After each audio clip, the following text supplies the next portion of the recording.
అభివృద్ధి సంగతెలా ఉన్నా జీవితం మాత్రం రోడ్ల మీదలా నాశనం అయిపోతుంది. గంటల గంటల జీవితం ఎవరికీ గాకుండా ఇలా నడి రోడ్ల మీద మండిపోతోంది. ఒక్కచోట కాదు, ఈ ప్రపంచమంతా ఇదే స్థితి ఇవాళ. ఆ మాటకొస్తే ప్రపంచంలోనే అత్యంత ట్రాఫిక్ రద్దీ గల నగరంగా బ్రిటన్ రాజధాని లండన్ నిలిచింది.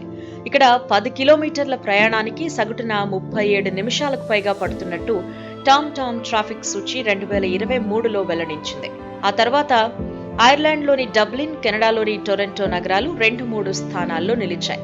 ఇక ప్రపంచ టాప్ 10 జాబితాలో భారత్లోని బెంగళూరు 6వ స్థానంలో, పుణె 7వ స్థానంలో ఉన్నాయి.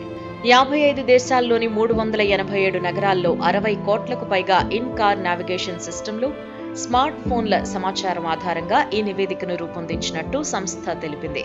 గతేడాది బెంగళూరులో 10 కిలోమీటర్ల ప్రయాణానికి సగటున 28.10 నిమిషాలు పట్టినట్టు నివేదికలో తేలింది. రద్దీ కారణంగా ఇక్కడి వాహనదారులు ఏడాదిలో 132 గంటలు కోల్పోయారు. సగటు వేగం గంటకు 18 కిలోమీటర్లు మాత్రమే. ప్రపంచంలోనే అత్యంత ట్రాఫిక్ రద్దీ గల నగరాల జాబితాలో భారత్ నుంచి బెంగళూరు, పుణె నగరాలు టాప్ 10లో నిలిచాయి. టాప్ 10 జాబితాలో బెంగళూరు 6వ, పుణె 7వ స్థానంలో ఉన్నాయి. బెంగళూరు వాసులు గతేడాది ట్రాఫిక్ రద్దీ కారణంగా గడ్డు పరిస్థితులను ఎదుర్కొన్నారు. ఒక్కో వ్యక్తి సగటున 257 గంటలు ట్రాఫిక్ రద్దీలోనే గడిపాడు. Amsterdam based location technology specialist Tom traffic సూచీలో సంచలన విషయాలు వెల్లడయ్యాయి.